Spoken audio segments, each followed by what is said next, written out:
people think the gardening season ends in the late summer, but here's a secret.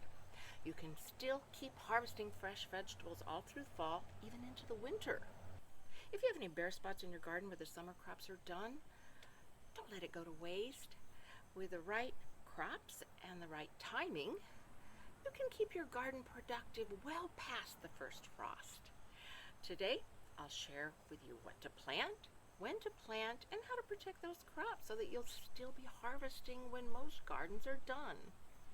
And as a bonus, fall gardening means cooler temperatures, fewer pests, and sweeter tasting veggies after a frost. Hi, I'm Linda, and I'd like to welcome you to Veggie 360, where you're going to learn how to grow great tasting veggies year-round, even in small spaces. To keep those harvests coming late into the fall and early winter, you're going to need to know what to plant and when to plant it. Now, some veggies are going to grow best in cool weather, and they can actually survive a light frost or even a freeze. They may look a little wilted after a frost or a freeze, but the most cold-tolerant veggies are going to bounce right back. They'll be just fine. So let's take a look at that list. Very hardy crops tolerate hard frosts, less than 28 degrees Fahrenheit or minus 2 degrees C. These include cold crops like broccoli, Brussels sprouts, cabbage, and kohlrabi, leafy greens like collards, kale, mustard, and Swiss chard, salad greens like arugula, mash, also known as corn salad, and spinach, alliums like garlic, leeks, and onions, as well as root crops like carrots, radishes, and turnips.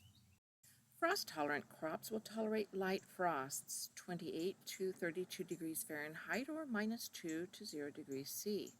This includes cold crops like cauliflower, root crops like beets and parsnips. Now, the tops on these may die back, but as long as the roots are mulch, they're going to be just fine.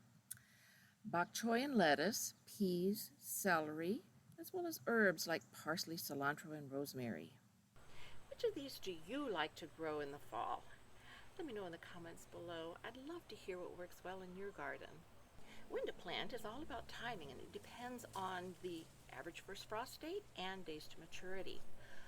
Your first frost date is the average date that you get the first frost in your area. Now, some years it's going to be earlier, some years it's going to be later. Now, my favorite websites for looking up this date are the Old Farmer's Almanac and National Gardening Association. For days to maturity, just simply check the back of the seed packet. But here's the trick.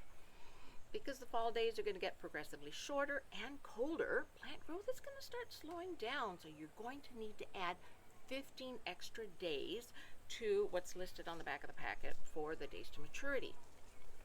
So for example, my first frost date is October 15th. Spinach takes about 30 days to reach maturity, so I'm going to add 15 days to that, which gives me 45 days as the new days to maturity date.